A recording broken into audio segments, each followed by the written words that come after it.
जय श्री राम दोस्तों, चैनल पर बहुत बहुत स्वागत। चलिए शुरू करते हैं कंपाउंड इंटरेस्ट पार्ट 2। इससे पहले 25 क्वेश्चंस में ऑलरेडी सॉल्व कर चुका हूं, तो चलिए देखते हैं आज। देखिए क्वेश्चन नंबर 26। अब इसमें Anuj and Rajesh each lend the same sum of money for 2 years। Okay, तो 8% पर है। Anuj use simple interest, Rajesh use compound interest. Rajesh received 64 rupees more than Anuj. Find principal and interest received by the each. Okay, देखिए इसमें smart solution हमने किया है time को save करते हुए, बिल्कुल शॉर्टकट में सॉल्यूशन बताया है। तो this is for smart brain. तो let the principal be P.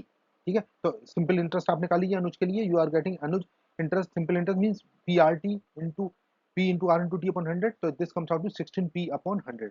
Okay, next for Rajesh the compound interest comes out to P 1 plus 8 upon 100 square minus 1, because this C I is equal to A minus P. A minus P की वजह से हम निकाल सकते हैं। तो you are getting 0.1664 E.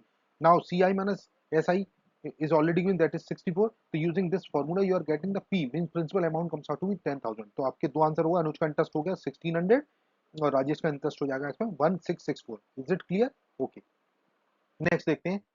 Question number 27 है, find the sum on which compound interest for 2 years is 4 times the simple interest on 4715 for 5 years at 5% per annum। तो देखिए इसको कैसे करेंगे। ये देखिए स्मार्ट सॉल्यूशन मैंने फिर से किया। तो S I on 4715 that is P into R into T. तो हम इसमें पी आर टी अपॉन 100 वाला फॉर्मूला से यूज करेंगे तो ये आ जाएगा 1178.75। जैसे ही क्वेश्चन में दे रखा है कि सी आई यू है 4 टाइम्स इसका। तो you are getting this 4715। Now let the principal be P. तो इससे आ जाएगा C I is equal to P 1 plus 5 upon 100 whole square minus 1. So you are getting P 1.1025 minus 1, that is 1.1025 P. So you are getting finally the answer for P is as 4715 upon 0.1025. So this comes out to 4600. Okay. Now next question is 28 question, that is Rohit borrows 86,000 at 5% simple interest for 2 years. He lends this at 5% compound interest for same time.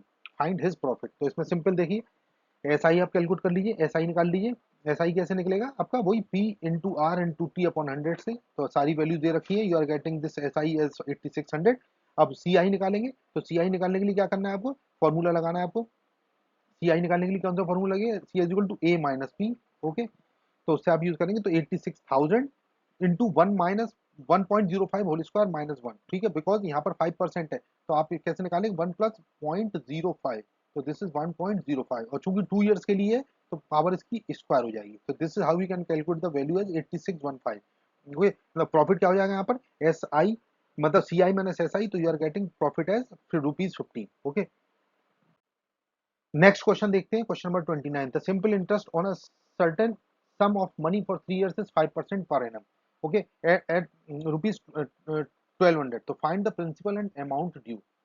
Second part में वो कह रहा है the compound interest on this sum for 2 years at the same rate. ठीक है, तो इसको देखिए कैसे करेंगे। सॉल्यूशन इसमें हमने किया है, ऐसा का फॉर्मूला यूज करके हमने इसमें कैलकुलेट कर लिया। तो आपको पी की वैल्यू आ गई 8000। ओके, तो amount due after 3 years at S I. तो एस आई में कैसे A is equal to P plus S I. so that you are getting total amount means 8000 plus 1200 means 9200। तो कंपाउंड इंटरेस्ट फॉर 2 years निकालना है आपको। तो वही formula लगाएंगे, a is equal to P 1 plus R upon 100 की power N. N यहाँ पर टर्म्स क्या है, 2 years है। तो आपका ये आ जाएगा आंसर। ओके, तो इससे आंसर आ जाएगा 8820। तो सी आई आपका इससे आ जाएगा। सी आई निकालने के लिए ए माइनस पी कर दीजिए, ए माइनस पी कर दीजिए। You are getting this answer है दिस ₹820। चलिए नेक्स्ट क्वेश्चन देखते हैं। Question number 30, Nikita invest ₹6000 for 2 years compounded annually. After 1 year it becomes 6720। तो इसमें दो पार्ट हैं, find the rate of interest. Part B में amount at the end of second year 2 years। तो यहाँ पर देखिए इसको करने के लिए क्या है, ए पार्ट के लिए आप करेंगे। ए पार्ट के केस में आपको क्या दे रखा है, 6720। तो यहाँ पर फॉर्मूला लगाया हमने, A is equal to P 1 plus R upon 100 to the power N. यहाँ पर ओके, तो यहाँ पर 6720 क्या है, यहाँ पर 1 year के उसमें है। तो यहाँ पर n की वैल्यू 1 हो गई यहाँ पर। तो 6720 इज इक्वल टू ये p हो गया यहाँ पर, और ये इसमें वैल्यू सारी फीड की। तो मेरा इससे आंसर आ जाएगा r is equal to 12%। Okay, second part में 2 year के एंड में निकालना है। तो आप इसमें क्या करेंगे, ये बेसिकली ये क्या 6720, तो इससे आया 12%। तो 12% का आपने ये कैलकुलेट कर लिया। तो a is equal to 6720 means a is equal to P 1 plus R upon 100 की पावर n। तो यहाँ पर आपको एंड ऑफ 2 years निकालना है। तो this 6720 1 plus 1200 you are getting this answer है 6 this 752 6.40। So this is your required answer। Question number 31 देखते हैं। The cost of machine is supposed to be to depreciate each year by 12% of its value at the beginning of the year. If the machine is valued at 44,000 at the beginning of 2008, suppose, find its value at the end of 2009 and at the beginning of 2007. तो बहुत simple question है, इसमें एक साल पहले और बाद की बात की जा रही है। तो देखिए इसमें कैसे करें, कॉस्ट ऑफ मशीन आप कैलकुलेट करिए। कॉस्ट ऑफ मशीन आपकी सॉरी यहाँ पर दे रखी है 2008 के बिगिनिंग में 44,000 थी, तो डेप्रिसिएशन 12% पर ईयर है। तो value at the end of 2009 क्या हो जाएगा, मतलब बिगिनिंग में 2008 के और 2000 के एंड, मतलब 2 इयर्स के 2 इयर्स हो गया ना, ये 2 इयर्स का। तो आप इसमें निकाल लेंगे 44,000 इंटू 1 माइनस 0.12 का whole square. Okay, because the answer ये फॉर्मूला होता है is equal to P 1 minus R upon 100 की पावर एन, क्योंकि डेप्रिसिएशन का ये क्वेश्चन है।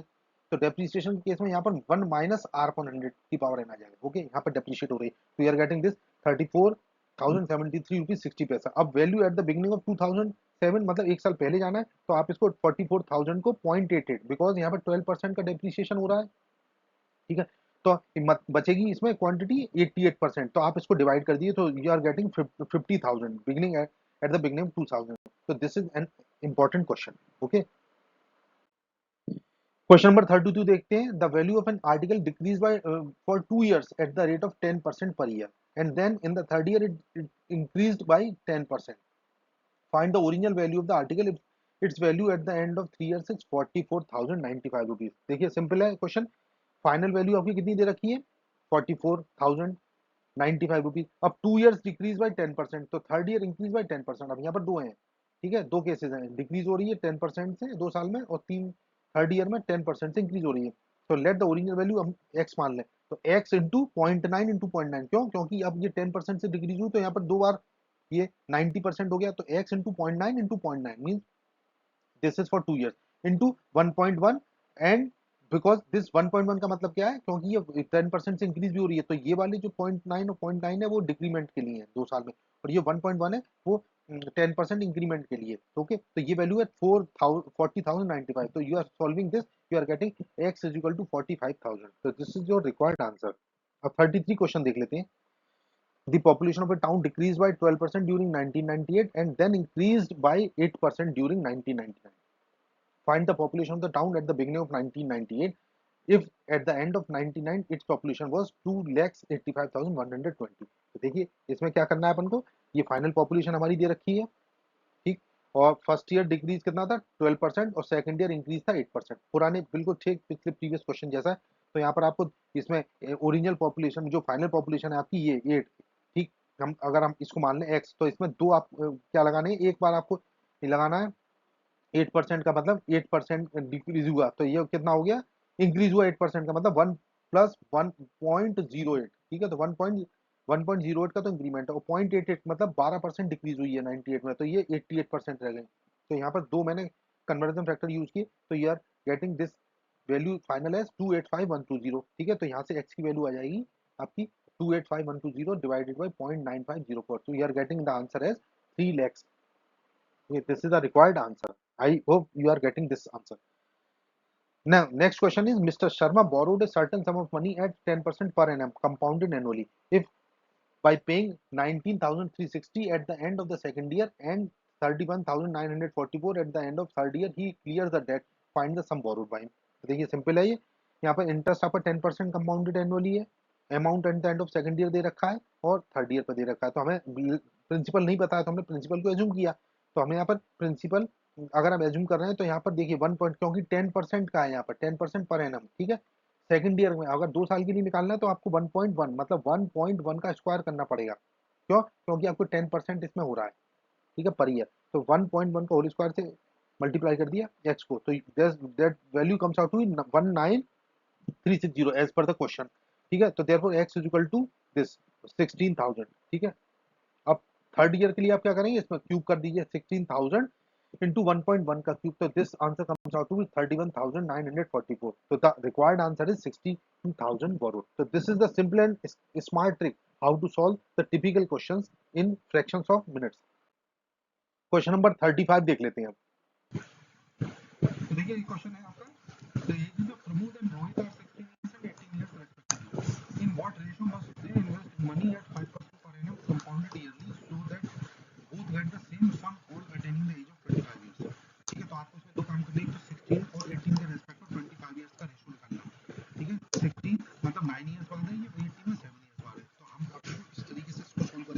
तरीके से, तो ये सॉल्यूशन हो जाएगा। तो ये 9 years और 7 years मैंने आपको बताया, ठीक है। Since both get same amount after their respective time period at 5% compound interest, ठीक है। तो अब आप यहाँ पर देखिए, ये यहाँ पर 9 years का बराबर है 7 years का, तो यहाँ प्रिंसिपल इंटू 1.5% से लेना आपको, तो 1.05 में एक बार पावर आएगी 7 और एक बार पावर आएगी 9, ठीक है। 1.05 की पावर 9, तो दोनों इक्वल कर दीजिए बस। इससे क्या आ जाएगा, P 1.05 की पावर 9 इक्वल टू R 1.05 की पावर 7, ठीक है। तो हमने यहाँ पर ये अज्यूम कर लिया, ये रोहित का इन्वेस्टमेंट R है और प्रमोद का इन्वेस्टमेंट P है, तो इसके हिसाब से मेरा P अपॉन R का रेशो आ गया 1.505 की पावर -2, ठीक है।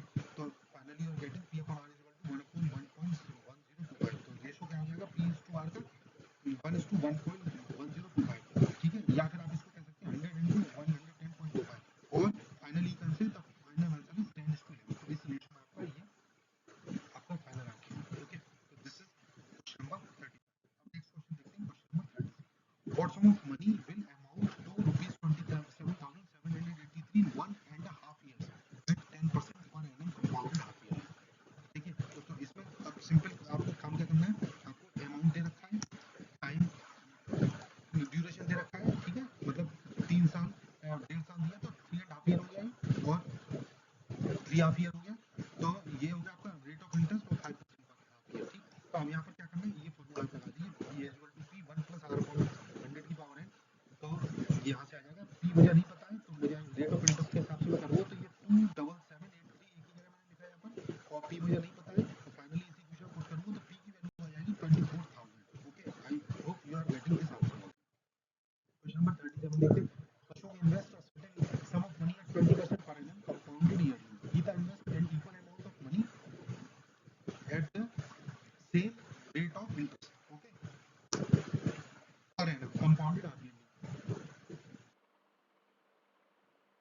हाँ जी, तो ये देखिए अब क्वेश्चन नंबर 37 है, Ashok invest a certain sum of money at 20% per annum compounded yearly. Geeta invest an equal amount of money at the same rate of interest per annum compounded half yearly, ठीक है। तो यहाँ पर ध्यान देने की बात है, ये यहाँ पर दो कंपाउंडिंग होती है, एक तो ईयरली हो रही है, दूसरी होती है हाफ ईयरली। तो if Geeta gets 30 rupees more than Ashok in 18 months, calculate the money invested. तो यहाँ पर देख लेते हैं, देखिए अशोक के केस में सीआई कितना हो जाएगा, ठीक है। सीआई हो जाएगा, प्रिंसिपल अमाउंट मुझे नहीं पता, तो प्रिंसिपल इंटू 1.2, क्योंकि 20% पर एनम है, तो 1.2 की पावर 1.5, क्योंकि हमारा ये कितना है कंपाउंड, ये कंपाउंड कितना कर रहा है ईयरली में, ओके। तो 18 मंथ्स के लिए मैं निकाल रहा हूँ, तो 18 मंथ्स का मतलब कितना होगा, 1.5 साल, ओके। 18 मंथ्स का मतलब 1.5 साल, तो 1.5 कर दिया। और गीता का सीआई कैसे निकलेगा, P A is equal to P 1 plus 0.10, क्योंकि गीता जो वो कर रही है, गीता का कंपाउंडिंग कितनी हो रही है 20% पे, तो हाफ ईयरली में हो रहा है, तो 10% हो जाएगा, तो 10% मतलब 0.1, 1 प्लस 0.0 एक की पावर 3, ठीक है। क्योंकि हम ये जो हाफ ईयरली का मतलब इसमें 1.5 साल में 3 आ जाएंगे, ओके। 1.5 साल का मतलब हो गया 6 महीने के 3 टर्म हो जाएंगे, इसलिए इसकी पावर 3 कर दी मैं, तो ये स्मार्ट वर्क हो रहा है दोस्तों यहाँ पर। तो यहाँ पर हो जाएगा पी 1.1 की पावर 3, ओके। तो दिस मीन्स बी इंटू 1.331। तो फाइनली अशोक के केस में पी ये, और गीता के केस में ये दोनों जो है आपके, मतलब इनका डिफरेंस कितना है, ₹33 है। तो इसको सॉल्व करेंगे तो पी की वैल्यू आ जाएगी यहाँ से 1941। तो this is how we can solve the question number 37। Question number 38 देखते हैं, at what rate of interest per annum will a sum of ₹62,500 earn a compound interest of ₹5100 in 1 year, the interest is to be compounded half yearly. देखिए यहाँ पर CI दे रखा है आपको, P की value दे रखी है और टर्म दे रखी है, ओके। तो यहाँ पर रेट जो है मैं पर हाफ ईयर लिया है, तो आर परसेंट ले रखा है, ठीक है। तो अब इसमें फॉर्मूला रख दी है यहाँ पर दोस्तों, तो 62,500 इंटू 1 प्लस आर अपॉन 100 की पावर 2 इज इक्वल टू, ये हो जाएगा आपका 62,500 प्लस 5100, दैट इज 67,600। अब ये यहाँ से आप निकाल लीजिए आर, जब इसको आप सॉल्व करेंगे तो आर की वैल्यू यहाँ पर आ जाएगी, एनुअल रेट जो आ जाएगा 8% आ जाएगा। तो this is how we can solve the formula this expression, so that I am getting the annual rate of interest as 8%.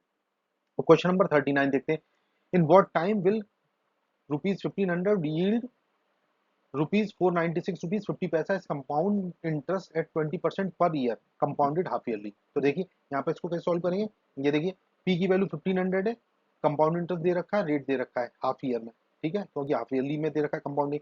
तो ये फॉर्मूला यहाँ पे यूज करिए। यहाँ पे मैंने आपको बताया जब रेट ऑफ इंटरेस्ट को आधा करते हैं तो एन डबल हो जाता है, नंबर ऑफ टर्म्स, ओके। तो यहाँ पर उसी को एक्सप्रेशन को यूज करते हुए हमने इसको लिखा 1996.5, दिस इंप्लाइज 1500 इंटू 1.1 की power n. Okay, so if you are solving this you are getting t term as 6/2 means 3 years. तो 3 साल में ये आपका ये कंडीशन पूरी हो जाएगी. नेक्स्ट क्वेश्चन देखते हैं, question number 40. Calculate the CI on 3500 at 6% per annum for 3 years. Interest being compounded half yearly. अब यहाँ हाफ ईयरली की बात हो रही है. ठीक है, तो यहाँ पर देखिए P की वैल्यू दे रखी है, यहाँ पर R दे रखा है, 3% पर हाफ ईयर है. ठीक है, और T की वैल्यू 3 ईयर से मीन 6 हाफ ईयर्स हो गए. ओके, तो हमने इसको एडजस्ट किया इस इक्वेशन में. A is equal to P 1 plus R upon 100 की पावर n. ठीक, तो यहाँ पर हमने हाफ ईयर के हिसाब से किया तो टर्म्स आपकी 6 हो जाएंगी. ठीक है, तो ये हो जाएगा आपका 3500 इंटू 1.194. जब इसको सॉल्व करेंगे तो CI की वैल्यू आ जाएगी CI की वैल्यू आ जाएगी A माइनस पी से. ठीक है, पी हम A निकाल चुके हैं और P इसमें दे रखा है, तो इनको डिफरेंस लेंगे तो you are getting ₹679. I think this question is also clear to all of you. Okay, अब क्वेश्चन नंबर 41 देख लेते हैं. A sum of money lent out at CI at a certain rate per annum becomes 3 times of itself in 8 years. Find in how many years will the money become 27 times of itself at the same rate of interest per annum. देखिए इसमें कुछ नहीं है. देखिए solution हमने किया. Let the time for 27 growth, मतलब 27 गुना कर रहे हैं ना पैसे को, तो आपको इसको 27 टाइम्स अगर इसको करना है तो हमने टाइम टी मान लिया है. तो अभी इसमें फॉर्मूला रख दीजिए 1 प्लस आर की power 8 is equal to 3. Okay, now अब इसको सॉल्व करेंगे तो 1 plus R to T is equal to 27 mean 3 का क्यूब हो जाएगा. तो इसको सॉल्व करेंगे टी की वैल्यू आ जाएगी 24 ईयर्स. तो this is a smart and very short solution to understand the concept. Next question देखिए. On what sum of money will compound interest payable annually for 2 years be the same as simple interest on rupees 9430 for 10 years, both at the rate of 5%? Again this is a smart question. per annum की compounding दे रखी है दोस्तों, तो यहाँ पर ऐसा ही निकाल लीजिए आप. ठीक है, एसआई का फॉर्मूला लग के P into R into T upon 100 करके सारी वैल्यूज दे रखी है यहाँ पे. तो प्रिंसिपल मैंने पी मान लिया और सीआई 5% 2 ईयर्स के लिए माना है. तो यहाँ पर कंडीशन मैंने रखी, क्योंकि सीआई क्या होता है, CI is equal to A minus P होता है. और एक ही जगह मैं क्या लिखता हूँ, पी.